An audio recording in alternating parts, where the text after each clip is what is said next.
The starry sky is like a worn mirror, with cracks stretching across the endless darkness, reflecting those long silent memories. The former glory has long been forgotten, along with those lives carefully hidden by the soil. The wind has long ceased. The air is like thick frost, frozen on the wasteland, frozen in every crack of time. Once upon a time, this land was the pulse of the world, where life breathed, multiplied, and stretched. Every seed and every drop of dew is a melody dancing with nature.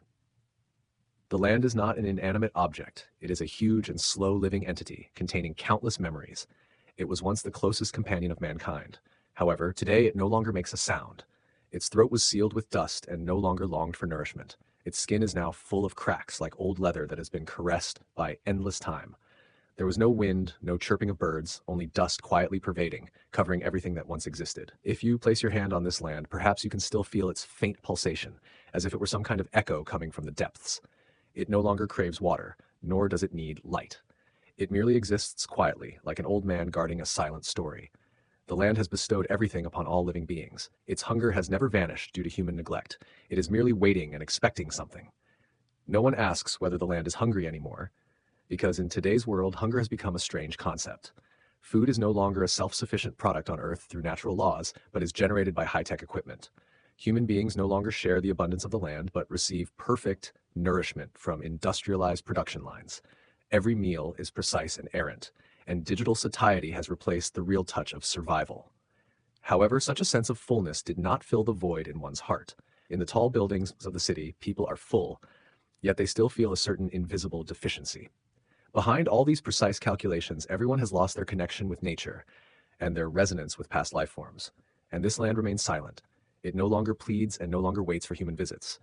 Its hunger is no longer a simple issue of lacking water and nutrients, but a deeper sense of loss. What it yearns for are those symbiotic years of the past, and what it yearns for is the balance that emerges from understanding and interdependence. This land is still remembered. It remembers the sense of the past. Freshly cut wheat stalks, the soil after the rain, and the burning charcoal. It remembers those hands that once toiled in the fields and those figures sweating profusely during the changing seasons. It remembers that once it was the wordless language between humans and the earth, and the relationship between humans and the land has never been distant. Every leaf and every stone is a silent poem, recording the imprints of history. And now on this land, what is hungry is not food or provisions, but the lost connection, that kind of tacit understanding between humans and nature.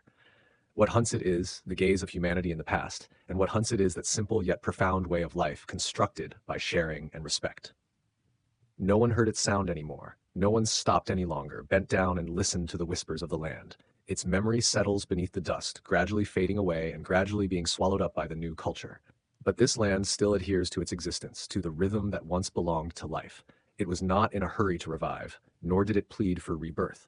It just waited quietly, waiting for the day when those souls that once lived with it could remember the long-lost relationship with it. Hunger is not merely the emptiness of the stomach, nor is it merely the longing of the belly. Hunger is a void deeply hidden in the soul, a loss of memory, and a forgetting of past connections.